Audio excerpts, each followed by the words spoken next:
In 1986, the band The Bangles sang about all the old paintings on the tombs, where the figures they depict are walking like an Egyptian.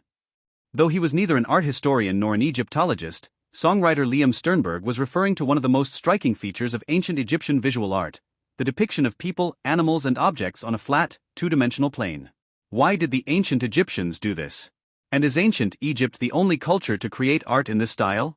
Drawing any object in 3 dimensions requires a specific viewpoint to create the illusion of perspective on a flat surface. Drawing an object in 2 dimensions, height and breadth, requires the artist to depict just one surface of that object. And highlighting just one surface, it turns out, has its advantages. In pictorial representation, the outline carries the most information. John Baines, Professor Emeritus of Egyptology at the University of Oxford in the UK, told Live Science. It's easier to understand something if it is defined by an outline.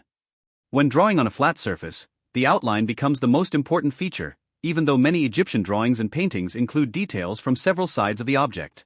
There is also a great focus on clarity and comprehensibility, Baines said. In many artistic traditions, size equals importance, according to Baines. In wall art, royalty and tomb owners are often depicted much larger than the objects surrounding them. If an artist were to use a 3-dimensional perspective to render human proportions in a realistic scene with a foreground and background, it would go against this principle. The other reason for depicting many objects on a flat, 2-dimensional plane is that it aids the creation of a visual narrative.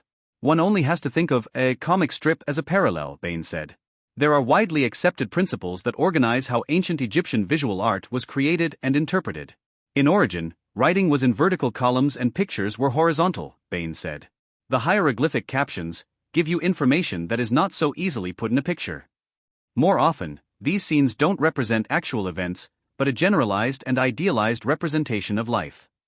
However, not all pictorial representation in ancient Egypt was purely 2-dimensional. According to Baines, most pictorial art was placed in an architectural setting. Some compositions on the walls of tombs included relief modeling, also known as bas relief, in which a mostly flat sculpture is carved into a wall or mounted onto a wall.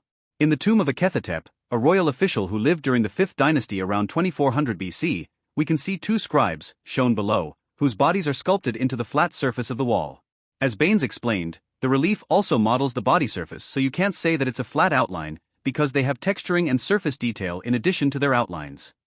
In many examples dating as far back as 2700 BC in the early dynastic period, artists painted on top of a relief to add even more detail, as seen in the image of the 2 scribes below. Egyptian visual art used more or less universal human approaches to representation on a flat surface, Baines said. Egyptian art influenced art in the ancient Near East, such as ancient Syrian or Levantine, and Mesopotamian art, Baines said. The same conventions can be seen in many other ancient traditions of art. Maya art also uses pictorial scenes and hieroglyphic script. Although classical Greek and Roman art is an exception, there are even examples of similar artistic conventions for 2-dimensional drawing and painting from medieval Europe. As Baines explained, it's a system that works very well, and so there's no need to change it.